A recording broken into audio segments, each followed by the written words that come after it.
একটা কথা মনে রাখবেন, এই যে বললাম যে রক্তেও না হইতে পারে, আত্মার যে সম্পর্ক, আপনাদের যে জায়গা, এই জায়গা আমার সব দিন থাকবে। আল্লাহ আমাকে কতটুকু সম্মান দিবে আমি জানি না, তবে আমি বিশ্বাস করি আপনারা যারা আছেন আপনারা আমার কাছে কোনোদিন বিমুখ হবেন না, কোনোদিন বিমুখ হবেন না। আপনাদেরকে আগেও যেমন আমি ভাই হিসেবে আমি ধারণ করেছি আমার বুকের মধ্যে, সারা জীবন আপনাদের সেই জায়গা আমার কাছে থাকবে।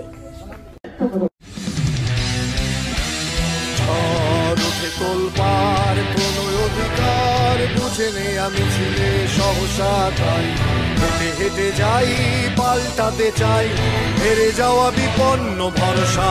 হাতে রক্তের দাগ হৃদয়ে বড় ভাঙছে না বিপ্লবী চেতনা, তাই দেয়াল লেখার মানচিত্রে খুঁজে ফিরি জীবনের ঠিকানা।